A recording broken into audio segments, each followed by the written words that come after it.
Hi everyone, welcome back to Lazy Naturals channel. Today is trim day. What I'm gonna do is trim my hair. You have to trim your hair so that the weak ends can get off and you can have a healthy hair. If your hair is not trimmed over a period of time, the whole hair gets weak, so you have to trim your hair. Ideally, someone has to do it for you, but if you're like me who does your hair by yourself, you will be trimming by yourself. So this is how I trim my hair. I have it all braided and I make sure that it is in line so that you don't have some longer part and some shorter part, right? So I braid the back pretty much just how I braid my hair every day. So I'm gonna braid it, and then after I braid it, I will trim the ends that hangs around. So while I'm braiding my hair, I'm gonna be braiding my hair now, and then when it gets to the trimming part, I will let you know. I do 3-strand box braid, as I keep saying, and that is how I trim my hair. So now all I'm gonna do is braid it first. So whilst we're braiding our hair, let's get back to my life story while traveling. Today, I want to leave a little bit of China and go to Thailand and tell you about Thailand. So in my previous video, I mentioned how people were messy when they travel as expat because they don't care who gets to see their ugly side. They're like, I'm not going to see you again when I leave. So they're really evil and vicious and anything you can think of, any unholy thing you can think of. And so I also talked about a lady wanting to fight me over a man. And so that I want to talk about dating whilst traveling or dating as an expat. Dating as an expat is not easy. For women, I would say, or black women, it can be very dangerous. You have to know who you're dating because some people travel and then they reinvent themselves. They pick up a whole new name and whole new identity, and you might not know too much about the person you're dating. A lot of people use nicknames. Even I use nicknames, but not for dating purposes. It's hard to know who you are with, whether the person is a criminal or not. Now, to be able to have a gist of the intensity or how dangerous it can be, maybe you should take a look at, there's a documentary, I think it's a movie, I don't know if it's a documentary or a movie, on Netflix called The Serpent. So The Serpent happened in Thailand, and the funny thing is when this movie came out, I was in Thailand, and most of these places that were shown in the movie, I had been there with my friends. I'm like, yo, this could be us. But I'm a little vigilant anyway. So I want to tell you a story about not an incident that happened with me and my Thai friend. Normally, I do not make local friends when I travel. Like when I was in China, I would not make any Chinese friends. I hardly make local friends for a whole lot of reasons. But this girl, she was dating an Irish guy. That's a whole new story for another time. She was dating this wealthy Irish guy. She's Thai. And she had her English was bad. I mean, her English wasn't too good. She's trying to make friends, and the guy is trying to get her to take classes and also take her places because he was a big deal in the expat community. Let me put it that way, because if I say what he is, it would be easy to Google him and figure him out. So I don't want to say. So he was a big deal. And so someone reaches out to me. I had a friend, Eddie. Where's Eddie from? Atlanta, I guess. Eddie messages me that, oh, there's a girl who's dating this wealthy Irish man, and we're looking for friends for her, but I mean, we won't call it friends. Do you mind being friends? I know you don't befriend locals, but this is an exception. And I was like, okay, let me just meet this girl and then just feel her out. If it's a good vibe, yeah, I wouldn't mind. So they set up a dinner in this fancy penthouse. They lived in this fancy penthouse. I was living in a condo. I thought my condo was super fancy. I got there and I'm like, yo, my condo is trash. My condo was in the city center, and I was like, my condo was trash. I went to this fancy penthouse to meet them for dinner. I got there, And I meet this girl. She was really sweet and innocent, like very naive. I find out she's same age as me, and but she has just little knowledge about the world and everything. Super naive. So I'm like, oh, sweet. She doesn't sound like an evil person. So yeah, I can be friends with her. And rich people problems. They will have issues here and there. The girl will try to cheat or try to date somebody else whilst they're having issues, a whole lot. And due to the fact that dating as an expat can be risky, I kind of developed this habit of looking people up. Whether I have your nickname or it's not your real name, I will find you. So among my friends, I'm known for fishing people out. So at some point they had an issue, and she went out to, I don't know, she met somebody else. Asian girls there are some who do not work at all. Their full-time job is to date wealthy foreigners. So it's a circle of them and they know where to find them. So she met this other wealthy foreigner. Now, the catch here is I was minding my business. What time was it? I'm going to have to read messages. I will show it on the screen. You can pause it and read it as well. Oh, okay. So it was 1 p.m. She messages me, hey, April, she uses Google. Like, can you find information about this person? Can you Google this person for me? She gives me the full name and tell me about his history. I'm not good English. Like, my English is not good. I think she looked it up, but she could not understand what she was reading, right? And I was like, okay, I'll do that in the morning. So I was like, okay, morning now. And I'm like, why? She had told me that she's not interested in dating this person. We had talked before. So I asked her, if you're not interested in dating this person, why are you Googling him? And then she says, he told me, he asked me to do that. That was weird. I'm like, okay, listen, Detective April's gonna get to work, okay? So, why is it PM? I think it was AM. So I set out, I was gonna do it in the morning because it was midnight.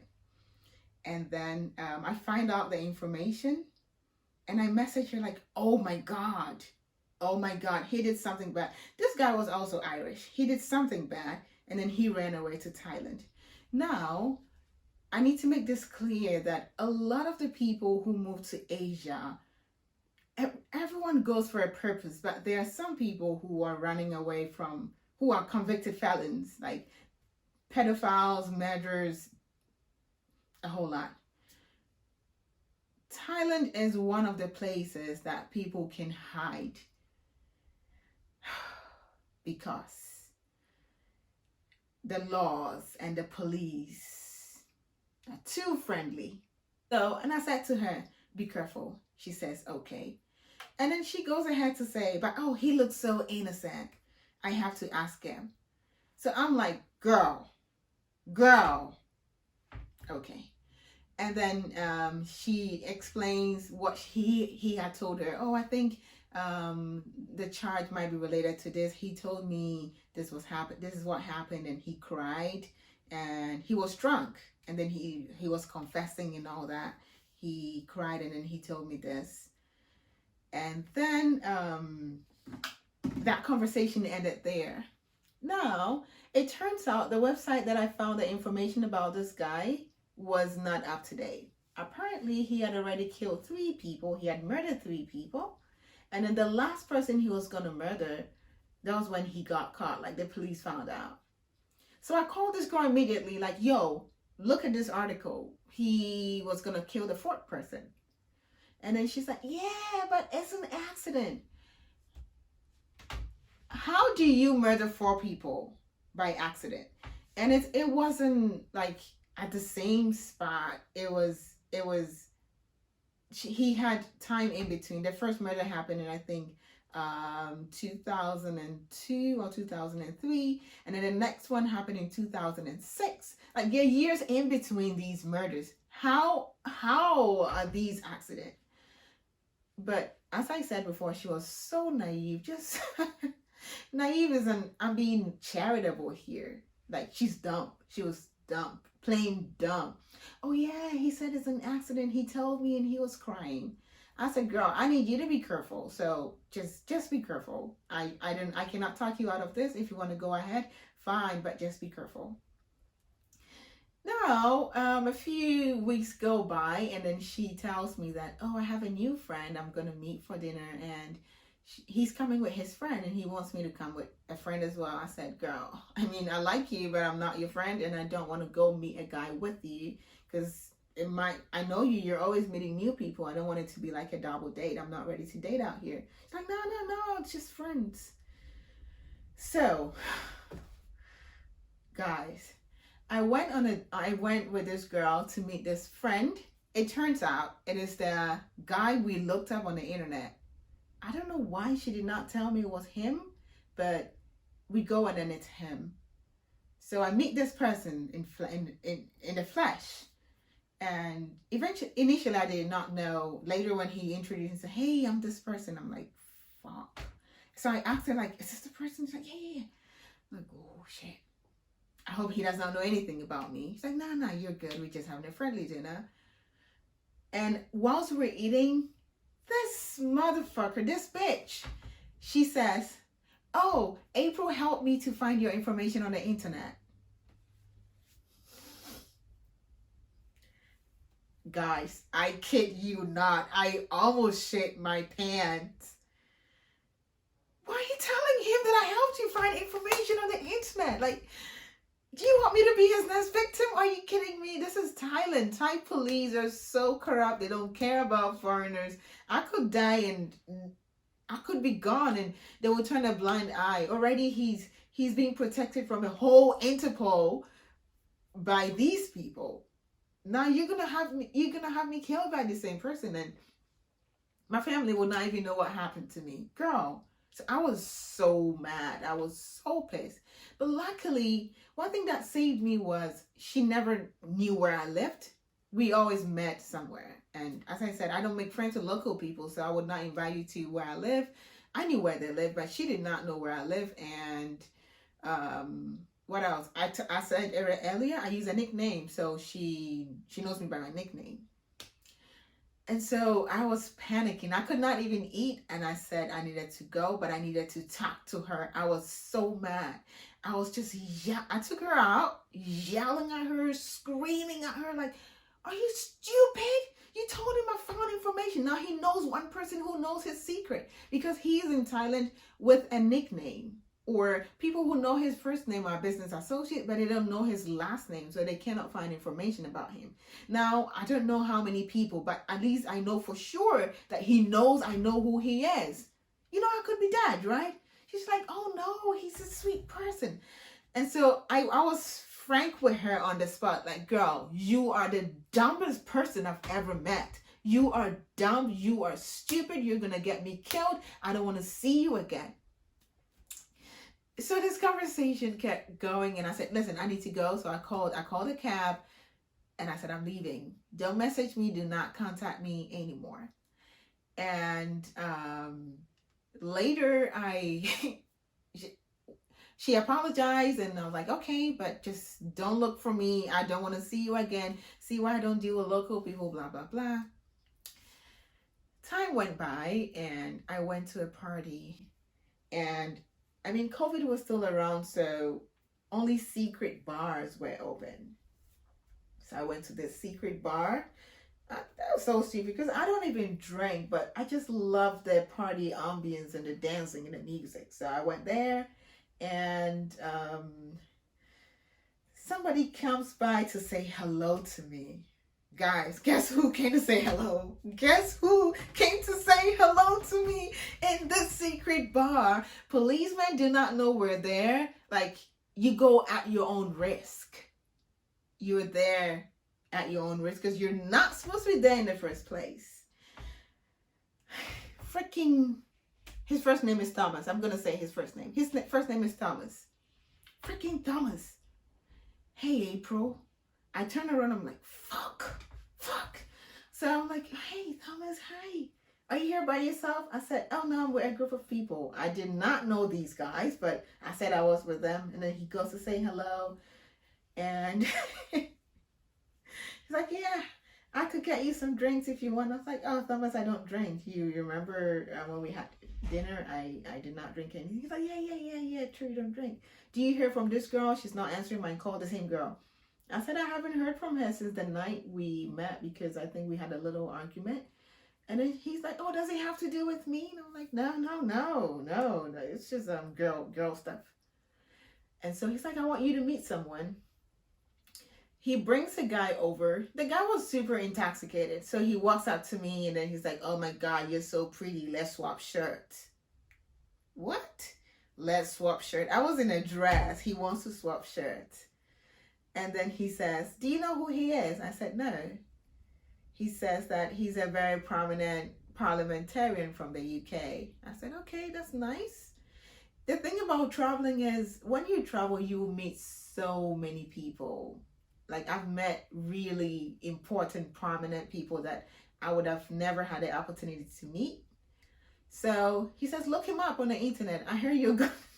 I hear you're good at looking people up. Look him up.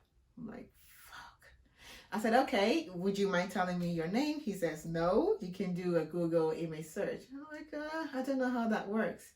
So I heard someone calling him, hey, Ryan. I said, okay, now I know you're Ryan. Do you mind giving me your last name? I mean, you're a public figure, so you should not be hiding your name and all that. He gives me his full name. I looked it up online. Apparently, he was a counselor for, he's a parliamentarian in the UK, counselor for, is it Cambridge? Yeah, counselor for Cambridge. I'm like, oh. And you want to swap shirts with me in this secret bar. Why? I don't know. You're pretty. I just want your dress and you can have my shirt. That's a souvenir. Pfft, sorry, I'm not phased. I'm not impressed. So go away. Okay, a quick pause. So when you braid your hair like this, now how to trim your hair, you will... I'm sure there are special scissors to trim your hair, but I use this manicure scissors. I also have another scissors, but I could not find it before this video, so I just had to make do with this one. So you would see your hair hanging and the weak part, I just hold it and I cut a few inches. Just cut it off.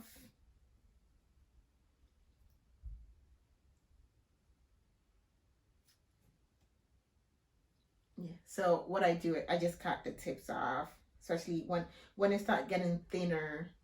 So I cut it off from where it starts getting thinner.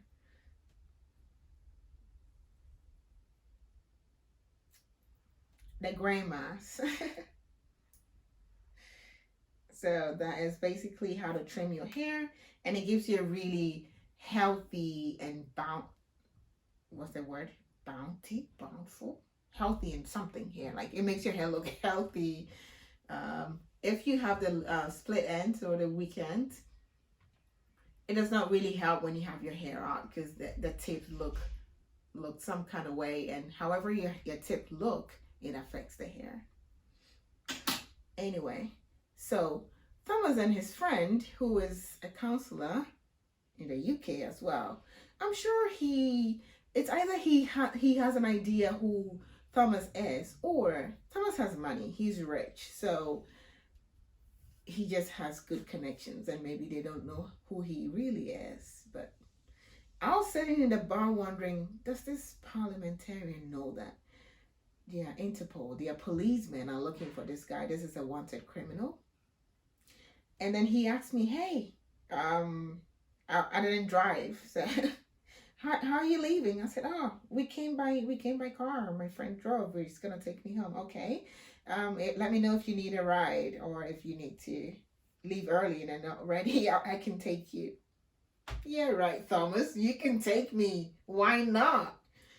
So luckily in that secret bar, it is such that it's a bathroom first, and then you go to one alley and then another alley before you get to the secret bar. So if you want to go to the bathroom, you kind of be heading out and it looks like you're just going to the bathroom. So I said to them I was going to go to the bathroom. And boy, did I run. Did I run. So later I was telling some expat friends, some friends from work, that, yo, I hadn't told them about what this stupid girl did. But I was telling them about how this happened, and I ran into him again at a secret bar, a place I had no business being, and how that could have been the last night I lived. And now everyone is sharing their stories about how they are like a bunch of criminals hiding in Thailand, especially Phuket. And one Russian girl was telling me about people who were wanted for murdering a whole family. They were hiding in Thailand, and I think that they ran out of money to pay the police, and then so eventually the police gave them away to Interpol. Just in 2021, just last year, the police gave them out. They had been hiding there for almost 12 years. So what changed now? And then Interpol came for them. So maybe eventually this guy might get caught, or he might just end up living and dying, or just going, I don't know, just surviving in Thailand. But yeah, there are a bunch of people out there. You can never know who you come into contact with. You can never know their background. It is dangerous dating, because you take someone home, or you are involved with somebody and they have a whole different life. You could be gone, or it could be a whole prince, a whole Nigerian prince, and you would not know. So dating as an expat, and the people you come across, and a whole lot that you experience, is just mind-blowing. Now, Thailand, it is an amazing place. Thailand is amazing. I enjoy Thailand a lot more. Discrimination wise and race wise, Thai people are not racist at all. They're rather really friendly and welcoming. The country depends largely on tourism. So they want people to come, actually, as opposed to China, where they're like severe discrimination and racism. But in my opinion, I think that in as much as Thailand is amazing, Thailand is good for visiting. If you're there for like 2 weeks, a month or two, it's great. But if you're living and working there as an expat, it's not ideal, because eventually you get enough of the islands. They have amazing islands. Oh, Phuket is my absolute favorite. PP Island. The water is just crystal clear, turquoise. Oh, Phuket is amazing. You can visit the islands all the time, all year round, because it's summer all year round. You can visit it. When you're living there past a year, eventually you would have visited almost every island, and every island is pretty much the same. You've been to the nature. We went camping with elephants, which is amazing. I'll have a whole episode about my adventures there. Go for whitewater rafting. It is truly amazing. But these are things you can do in 2 months or 2 weeks, and that's it. After that, it looks like the people who are living there long term. I mean, there are some really quality people, like the other Irish guy this girl was dating. He's a very wealthy, prominent guy, and the head of something I don't want to say, because it'll be easy to figure him out. But yeah, they're quality people. But majority of the expats who are in Thailand, trash. People who are nothing in their country come to reinvent themselves, and have these Asian women just all over them, worshiping them as gods. And oh Jesus, bunch of criminals who get away with stuff. Just go watch the serpent on Netflix. You have an idea how living in Thailand as an expat is, or even as an expat everywhere. China is safe comparatively, because their police, they do a lot of digging on you. You need a lot of background research and documents to be there, and it's very high. It's very high tech. So they have facial recognition, scanning, and all that. You could be easily fished out if you have a problem, or if you have a problem with law enforcement back in your country. I mean, there are some pedophiles who were in China who got repatriated back to your country. They got caught later, but they had been hiding there for like years, and they got caught later. But eventually, you get caught. But Thailand, unless you run out of money, you're safe. That's the difference. And there's more to talk about when it comes to people and all that, and then I'll bring it to you in our next episode next week. So thank you for staying till this time. Please remember to like, subscribe, and share. Please subscribe, and I'll see you next Thursday. Thank you.